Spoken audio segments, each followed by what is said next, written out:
केंद्र के 1 करोड़ से ज्यादा कर्मचारी और पेंशनर्स के लिए अच्छी खबर है।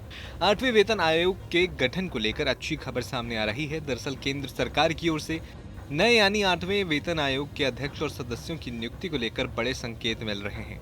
दरअसल पिछले दिनों राज्यसभा में 8वें केंद्रीय वेतन आयोग के गठन को मंजूरी देने वाली आधिकारिक अधिसूचना जारी होने से संबंधित सवाल पूछा गया था। इसका वित्त राज्य मंत्री पंकज चौधरी ने लिखित जवाब देते हुए कहा कि सरकार को विभिन्न हितधारकों से सुझाव मिले हैं और वो उचित समय में आधिकारिक अधिसूचना जारी करेगी। साथ ही वित्त राज्य मंत्री पंकज चौधरी ने अपने लिखित जवाब में कहा कि सरकार की ओर से 8वें वेतन आयोग की अधिसूचना जारी होने के बाद इसके अध्यक्ष और सदस्यों की नियुक्ति की जाएगी। साथ ही वित्त राज्य मंत्री ने कहा कि रक्षा मंत्रालय, गृह मंत्रालय, कार्मिक प्रशिक्षण विभाग और राज्यों सहित प्रमुख हितधारकों से सुझाव मांगे गए हैं।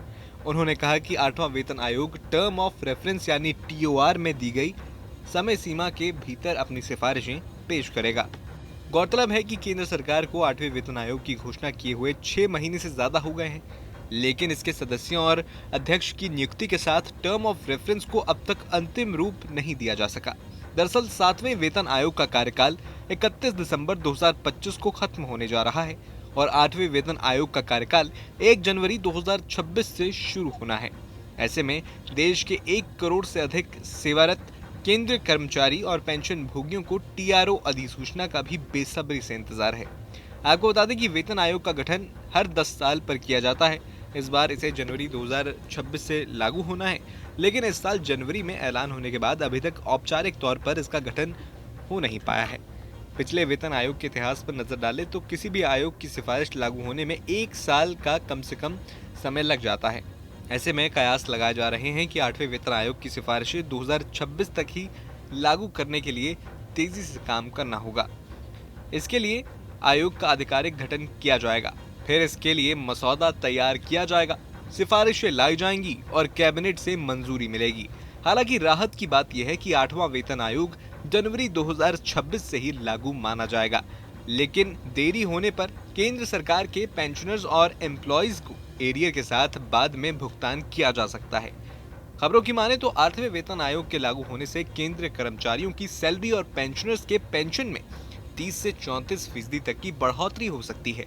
एक रिपोर्ट के मुताबिक 8वें वेतन आयोग के लागू होने से न्यूनतम बेसिक सैलरी 18,000 रुपए से बढ़कर 51,480 तक हो सकती है। इससे केंद्र कर्मचारी और पेंशन भोगियों की जेब में पहले से कहीं ज्यादा पैसे आएंगे। एक अनुमान के मुताबिक इससे केंद्र सरकार पर सालाना करीब 1.8 लाख करोड़ रुपए का अतिरिक्त खर्च का बोझ बढ़ सकता है। हालांकि अभी ये सिर्फ एक अनुमानित आंकड़ा है। फाइनल आंकड़ा वेतन आयोग की सिफारिशों के बाद ही साफ हो पाएगा। दरअसल सैलरी की गणना में फिटमेंट फैक्टर अहम रोल होता है। सरकार फिटमेंट फैक्टर का इस्तेमाल सैलरी कैलकुलेशन के लिए करती है। 7वें वेतन आयोग में फैक्टर 2.57 था। इसका मतलब बेसिक सैलरी को 2.57 से गुणा करके नई सैलरी तय की गई थी। वहीं महंगाई भत्ता यानी डीए को 0 कर दिया गया था। फिर नए सिरे से डीए की गणना शुरू की गई थी। ऐसे में अनुमान है कि 8वें वेतन आयोग में भी ऐसा ही किया जा सकता है और ये नए सिरे से बेसिक पे तय की जा सकती है।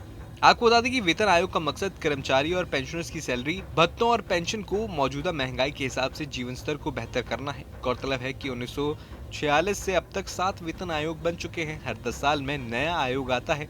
अभी 7वां वेतन आयोग लागू है जो 1 जनवरी 2016 से शुरू हुआ था। अब लोगों को 8वें वेतन आयोग का इंतजार है।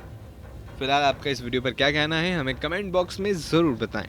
जहाँ भक्ति है हर शब्द में, कथाओं में छुपे हैं दिव्य रहस्य और ज्योतिष देता है जीवन को दिशा। धर्म से जुड़ी हर बातों को जानने के लिए हमारे चैनल स्तुति को सब्सक्राइब करें।